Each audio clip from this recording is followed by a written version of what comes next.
अस्सलाम वालेकुम dear students. I hope आप सब लोग खैरियत से होंगे, फिट होंगे, ठीक ठाक होंगे। मेरा नाम है जाद अहमद और आप देख रहे हैं मेरा ये YouTube channel classified chemist. Previous lecture में हमने पढ़ा था डिस्कवरी ऑफ प्रोटॉन या डिस्कवरी ऑफ चैनल रेज या पॉजिटिव रेज, कुछ भी नाम दे सकते हैं, या चैनल रेज भी कह सकते हैं। इनको मुख्तलिफ नाम हमने दिए थे। डिस्कवरी ऑफ प्रोटॉन कैसे हुई थी? एक डिस्चार्ज ट्यूब एक्सपेरिमेंट था जिसमें हमारे पास जो साइंटिस्ट थे गोल्डस्टाइन, उन्होंने परफॉर्म किया था। उन्होंने क्या देखा था? हाइड्रोजन गैस को यूज किया था और special type perforated cathode use किया था। परफोरेटेड कैथोड में से उन्होंने देखा था कि हाइड्रोजन गैस जैसे ही वहां पे कैथोड रेज पड़ती है हाइड्रोजन गैस के ऊपर, तो उनको आयोनाइज कर देती है, यानी कि इलेक्ट्रॉन को तोड़ देती है। उनका हाइड्रोलिटिकली बॉन्ड टूटता है। हाइड्रोलिटिकली बॉन्ड टूटता है जैसे, तो इलेक्ट्रॉन जो थे वो एक हाइड्रोजन के ऊपर चले जाते हैं जो कि कैथोड रेज की तरह ट्रैवल करके आगे चली जाती है एनोड की तरफ।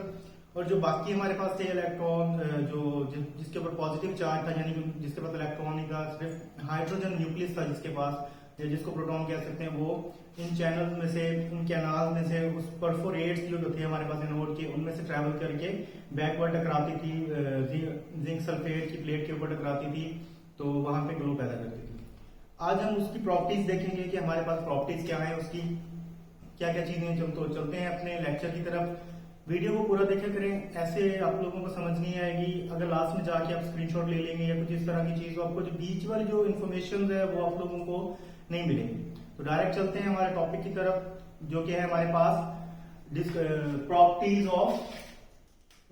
ऑफ किस चीज की प्रॉपर्टीज है? या तो हमारे पास पॉजिटिव रेज, इनको कह सकते हैं आप, कैनाल रेज भी कह सकते हैं, और प्रोटॉन भी कह सकते हैं।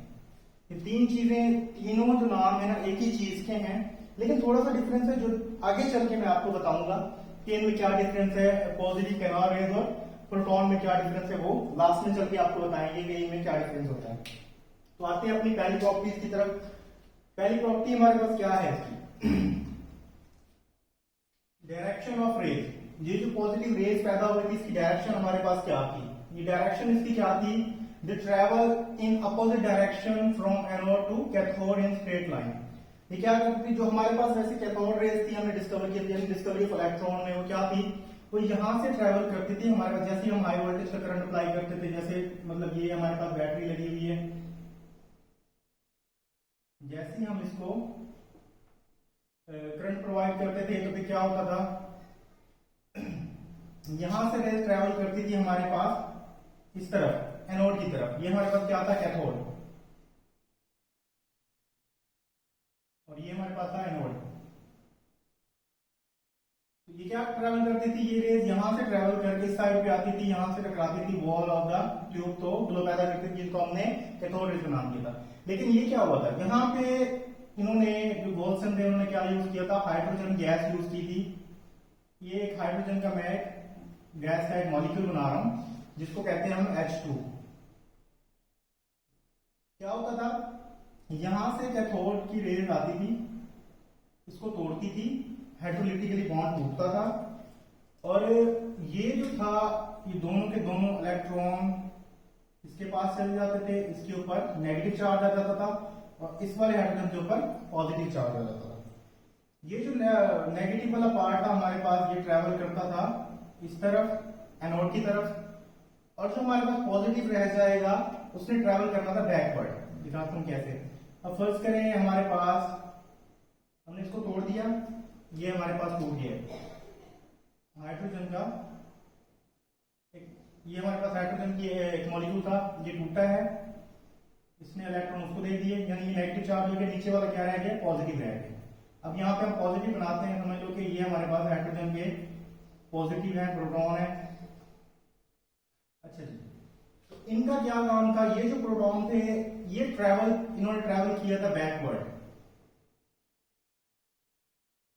इन चैनल से निकले थे, और यहाँ पे हमारे पास जिंक सल्फेट की एक प्लेट लगी हुई थी, ठीक है, जो कि थी हमारे पास क्या था? फ्लोरोसेंट कंपाउंड था। जैसे इसके ऊपर आके स्ट्राइक किया इन्होंने, तो यहां पे हमारे पास एक रेडिश कलर का ग्लो पैदा हुआ था, reddish brown glow. Glow originate हुआ था। तो इसीलिए कहते हैं कि इन रेज ने कैसे ट्रैवल किया, दे ट्रैवल अपोजिट डायरेक्शन, यानी कि कैथोड हमारे पास इस साइड पे जा रही थी, ये इस साइड पे अपोजिट आई है दूसरी साइड पे कैथोड की तरफ।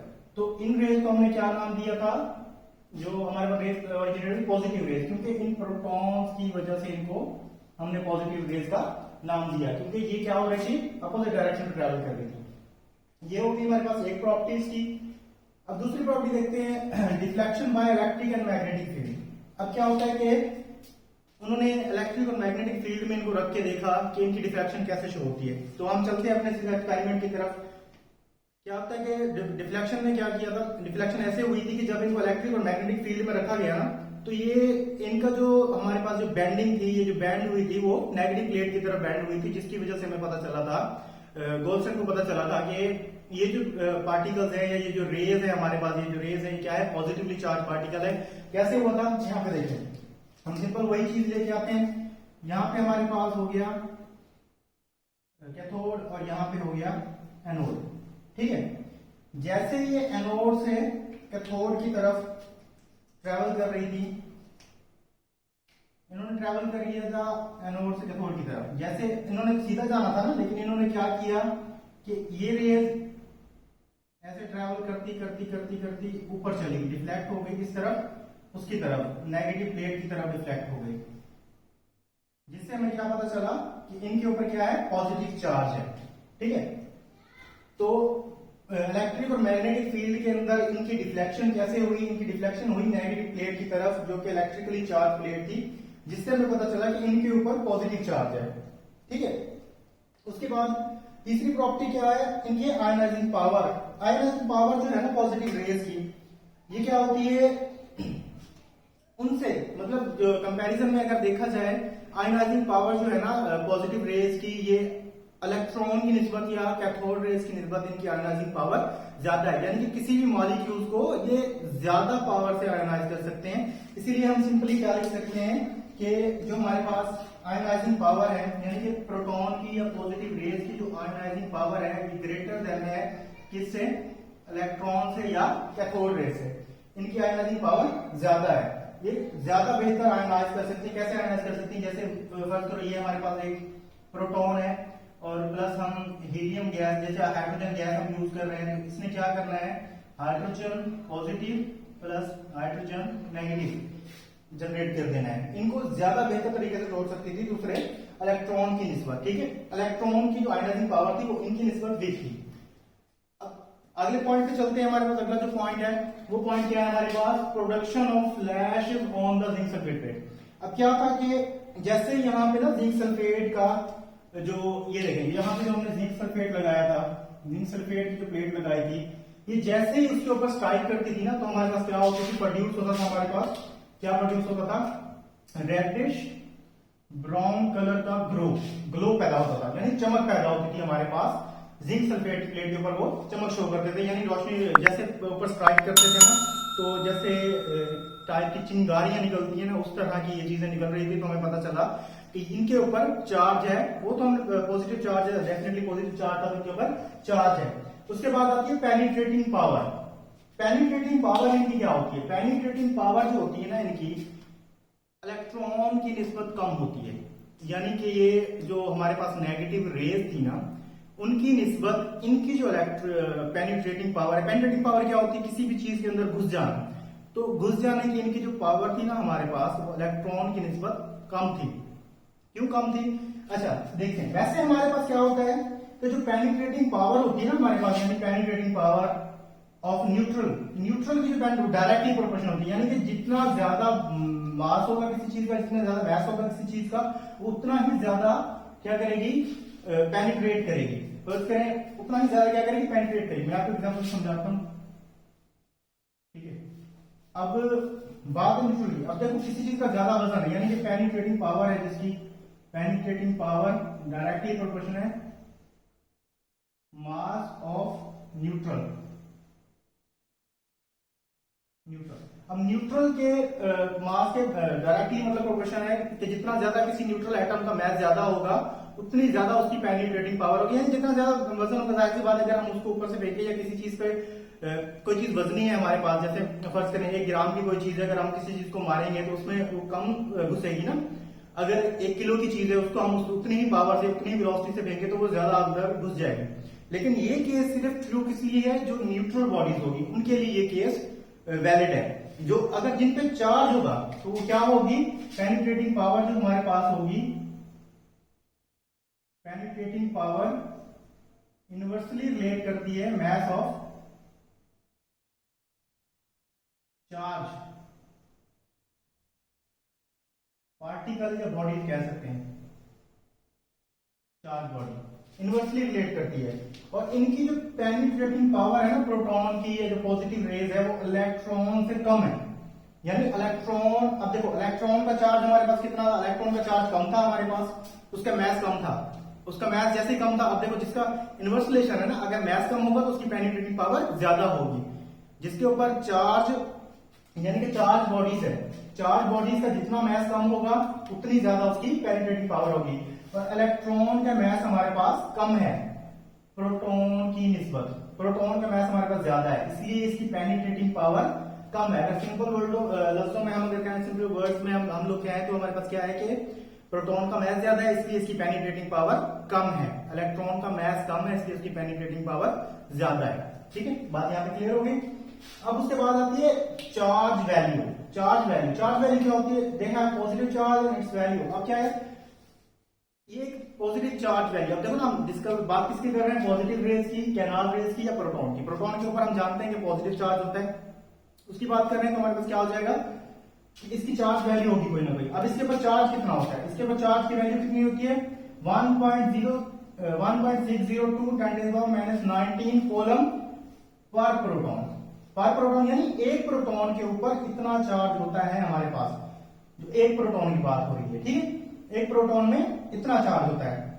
अगर उसके मैस की बात करें हम, प्रोटॉन का मैस कितना होता है हमारे पास, प्रोटॉन का मैस होता है केजी में अगर देखा जाए हमारे पास 1.6727 10 ठीक है, 27 यानी कि 1 किलो अगर हम प्रोटॉन लें, 1 किलो प्रोटॉन लें तो उनका कितना होगा हमारे पास मैस, इतना मैस होगा हमारे पास। ठीक है, 1 केजी के अंदर। अगर उसके मुकाबले में अगर हम 1 ग्राम लें, 1 ग्राम में कितना होगा, इतना मैस होगा हमारे पास। यहां पे -24 कैसे आया, हमारे पास क्या होता है 1 kg इज इक्वल टू 10⁻³ होता है। यानी कि अगर हम इस पे 3 जीरो भी लगा दें 1000, अगर इसको हम क्या करेंगे 10⁻³ में भी लिख सकते हैं। ठीक है, 1 kg होता है। तो अगर हम 27 में से -3 कर दें तो हमारे पास कितना आ जाएगा, प्लस के मतलब ये हम कर दें माइनस कर दें तो कितना हो जाएगा हमारे पास -24। तो इस तरह ये 24 आया हमारे पास। अगर एटॉमिक मास यूनिट में इनका वजन देखें तो ये हमारे पास कितना होता है 1.00।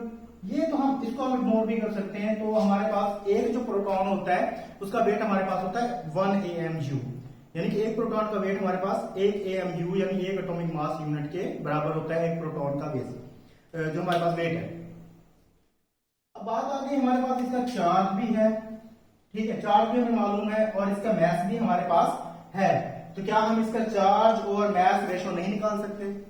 तो आंसर आता है क्यों नहीं निकाल सकते। जब हमारे पास इसका चार्ज भी है तो मैस भी है तो हम चार्ज और मैस रेशो भी इसका निकाल सकते हैं। तो हम चार्ज और मैस रेशो निकाल सकते हैं। चार्ज और मैस, चार्ज हम ऊपर लिखते हैं हमारे पास कितना है, चार्ज हमारे पास है इज इक्वल टू 1.602 × 10⁻⁻19 कॉलम पर प्रोटॉन। ठीक है, पर प्रोटॉन लिखेंगे या ना लिखेंगे एक ही बात है, हमें पता है कि प्रोटॉन में ही होती इसके पास होता है कॉलम। अब डिवाइड में क्या लिखेंगे हम, इसका मैस लिखेंगे केजी। क्या होता है हमारे पास 1.6727 × 10⁻⁻27 किलोग्राम। ठीक है, अब इसको अगर हम सिंप्लीफाई करें, इसको मतलब कि इन इक्वेशन को इसको हम डिवाइड करें, चार्ज को मैस के ऊपर हम डिवाइड करें तो हमारे पास क्या वैल्यू निकल आती है, charge over mass is equal to हमारे पास कितना आ जाता है 0.951 × 10⁻⁸ कॉलम पर kg। ठीक है, ये 8 हमारे पास कैसे आएगा? आप लोग इस बात पे कंफ्यूज हो रहे होंगे कि 8 हमारे पास कैसे आ गया, तो मैं आपको बताता हूँ 8 कैसे है। यहाँ पे हमारे पास जो पावर थी ना नेगेटिव में थी, अगर हम इनको डिवाइड कर रहे हैं तो जाहिर है ये ऊपर जाके प्लस की हो जाएगी हमारे पास। तो हमारे पास वैल्यू क्या आ जाएगी हमारे पास? माइनस की 19 और प्लस की 27। अगर ये हम इस तरह निकालें तो फिर हमारे पास क्या आता है? प्लस का 8 बचता है हमारे पास। ठीक है, इस तरह ये वैल्यू आई है हमारे पास। अगर इस तरह देखो तो ये देखो 10 रेज पावर माइनस 19 प्लस 27। तो 27 में से हम माइनस का 19 करते हैं तो हमारे पास 8 प्लस बच जाता है वैल्यू। इस तरह की वैल्यू आई है। अब क्या होता है कि हमारे पास अगर हम इसको जीरो की वैल्यू हम ज्यादा होती है 90 ज्यादा होती है, हम इसको ट्रांसफर करवाते हैं शायद को, तो फिर क्या होगा? ये वैल्यू हमारे पास मजीद कम हो जाएगी। फिर क्या होगा? Charge over mass ratio is equal to हमारे पास हो जाएगा 9.51 मल्टीप्लाई 10 रेज पावर 7 कॉलम पर केजी। ठीक है, अब ये जो हमारे पास वैल्यू निकली है ना, ये वाली वैल्यू, ये इतना इसका चार्ज ओवर मास रेशियो निकलता है 1 किलो प्रोटॉन के अंदर। अगर हम 1 किलो प्रोटॉन लें तो उसके अंदर हमारे पास इतनी वैल्यू आती है। अगर हम 1 प्रोटॉन लें तब हमारे पास ये वैल्यू होगी। ठीक है, 1 किलो प्रोटॉन लें तो हमारे पास ये वैल्यू होगी। और अगर इन ग्राम करें फिर क्या होगा?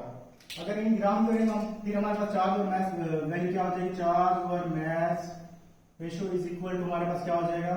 9.51 मल्टीप्लाई 10 रेज पावर कितना हो जाएगा?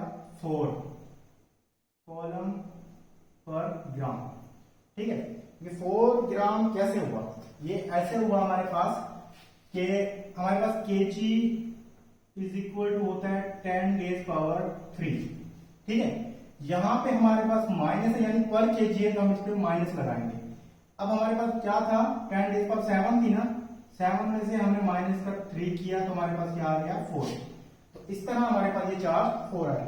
तो फिर अब क्या हमारे पास निकला? ये हमारे पास है 1 ग्राम प्रोटॉन के अंदर चार्ज और मास रेशियो की वैल्यू 1 ग्राम।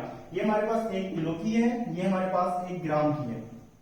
ठीक है, अब जो बात आती है ना, जो बताने वाली बात थी, जो इंपॉर्टेंट बात थी, जो समझने वाली यहाँ पे बात थी, अब वो बात क्या थी हमारे पास? वो बात ये थी कि हम अगर करें पॉजिटिव रेज की बात, ठीक है, ये हमारे पास है पॉजिटिव रेज या कैनाल रेज, तो ये क्या होती है?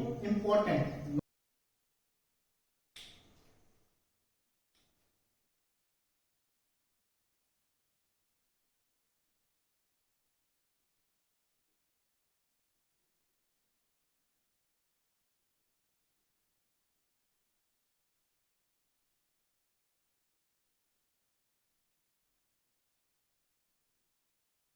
charge over mass ratio of positive rays depends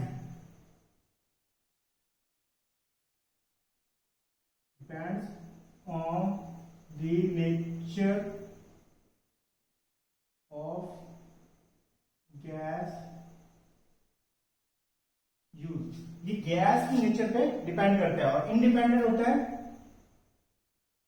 but independent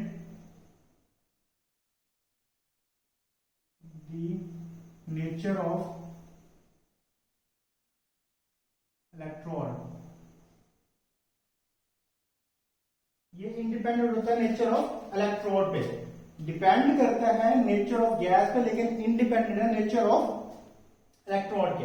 यानी कि जो हमने मेटल के इलेक्ट्रोड लिए उन पर डिपेंड नहीं करता, लेकिन गैस के नेचर पे डिपेंड करता है। किसकी बात हो रही है? पॉजिटिव रेज की। यहाँ पे पॉइंट क्लियर, जो बात मैंने कहा कही थी कि मैं आपको बताऊंगा लास्ट में, ये पॉजिटिव रेज की हमारे पास बात हो रही है। पॉजिटिव रेज, प्रोटॉन की बात नहीं हो रही, पॉजिटिव रेज की बात हो रही है।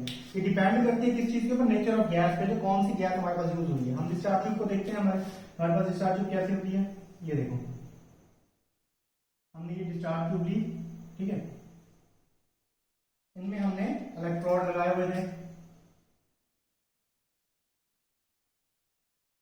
ये हमारे पास इलेक्ट्रोड थे। अब इस एक्सपेरिमेंट में क्या हुआ था, यहाँ पे हाइड्रोजन गैस यूज हुई थी।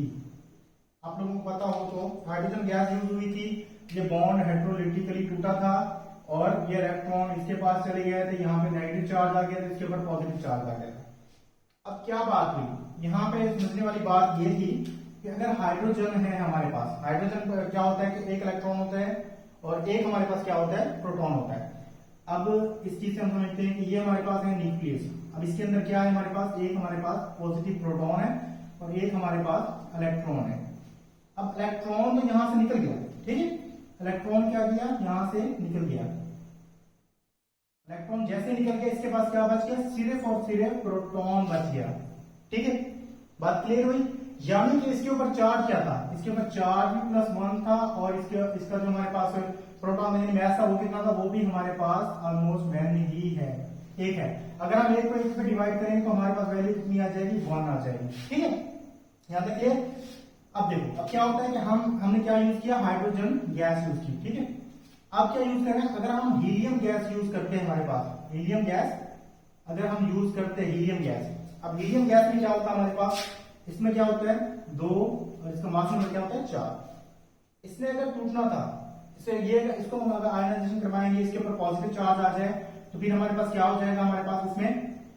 अब देखो इसमें क्या होता है, इसमें हमारे पास है ये इसका न्यूक्लियस।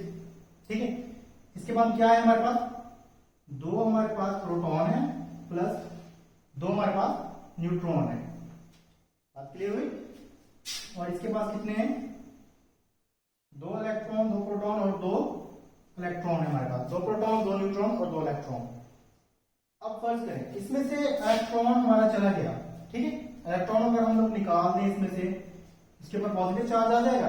ठीक है, जैसे पॉजिटिव इसके ऊपर चार्ज आया हमारे पास, फिर क्या होगा हमारे पास, अब देखो ये चार्ज ओवर मैस इसका कितना है 4 है। अगर हम इसको वो करेंगे, हल करेंगे तो हमारे पास 0.25 आ जाएगा, 0.25 आंसर आएगा। अब देखो अगर ये वाली वैल्यू हम यहाँ पे पुट करते हैं तो इसकी नेचर चेंज होगी, वैल्यू चेंज होगी या नहीं होगी, वैल्यू चेंज होगी, ऑब्वियसली होगी। इसीलिए जो पॉजिटिव रेज है हमारे पास वो डिपेंड करती है नेचर ऑफ गैस जो यूज की हमने, उसकी नेचर पे डिपेंड करती है। लेकिन ये मेटल प्लेट्स हैं, अगर हमारे पास ये मेटल जिंक की भी लगी हो, कॉपर की लगी हो, अगर किसी भी मेटल की हमारे पास लगी हुई है, वो फर्क नहीं पड़ता, इन्होंने रेज प्रोड्यूस करनी ही करनी है, रेज प्रोड्यूस करनी ही करनी है। समझ आई बात की। तो ये हमारे पास इसमें बेसिक सा कंसेप्ट था। और अगर हम लोग बात करें किस चीज की, प्रोटॉन की, यहां किस चीज की बात करें, पॉजिटिव रेज की। अब बात होती है प्रोटॉन की। अगर हम प्रोटॉन की बात करते हैं, proton it is independent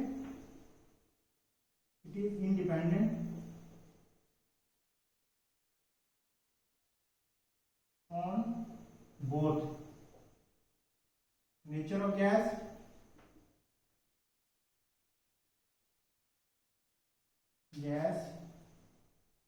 use and electron।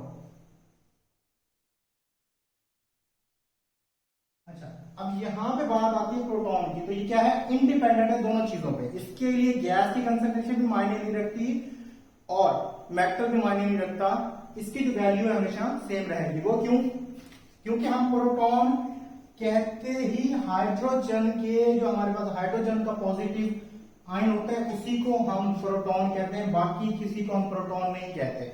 बाकी सबको हम पॉजिटिव रेज तो कह सकते हैं लेकिन प्रोटॉन कभी नहीं कह सकते। इसको प्रोटॉन कहने का एक रीजन है। रीजन क्या है हमारे पास, जो मैंने अभी आपसे डिस्कस किया था, ये हमारे पास एक न्यूक्लियस है हाइड्रोजन का। ठीक है, इसके अंदर क्या है हमारे पास, एक प्रोटॉन है। ठीक है, और ऊपर हमारे पास क्या है, ये हमारे पास एक, इसके पास एक इलेक्ट्रॉन है हमारे पास। हुआ क्या है, हमने इलेक्ट्रॉन को रिमूव कर दिया, इलेक्ट्रॉन हमारे पास क्या हो गया, निकल गया। तो फिर हमारे पास क्या बच जाएगा, ये हमारे पास न्यूक्लियस बचेगा और इसके अंदर बचेगा क्या हमारे पास, सिर्फ प्रोटॉन बच जाएगा और प्लस इलेक्ट्रॉन निकल जाएगा इससे। तो इसके ऊपर क्या आ जाएगा, पॉजिटिव चार्ज आ जाएगा। अगर हम सिंपली इस तरह करें तो हमारे पास क्या होगा, H इलेक्ट्रोलाइज होगा H पॉजिटिव के अंदर प्लस एक इलेक्ट्रॉन यहाँ से निकल जाएगा और इसके अंदर हमारे पास सिर्फ और सिर्फ प्रोटॉन होगा और उसी प्रोटॉन को हम क्या कहते हैं, प्रोटॉन होगा सिर्फ, और इसको क्या कहते हैं हम, हाइड्रोजन न्यूक्लियस। इसको हम क्या कहते हैं, हाइड्रोजन न्यूक्लियस। सिर्फ हम हाइड्रोजन का जो पॉजिटिव हमारे पास आयन होगा उसको हम सिर्फ प्रोटॉन कहेंगे, बाकी सब गैसेस का जो पॉजिटिव आयन होगा हमारे पास उसको हम पॉजिटिव रेज कह सकते हैं, कैनाल रेज कह सकते हैं, लेकिन प्रोटॉन नहीं कह सकते। Proton, all the positive rays are not proton, only the positive ion of hydrogen gas or hydrogen atom is known as proton। बात क्लियर हुई? ये हमारे पास इसका कंसेप्ट था।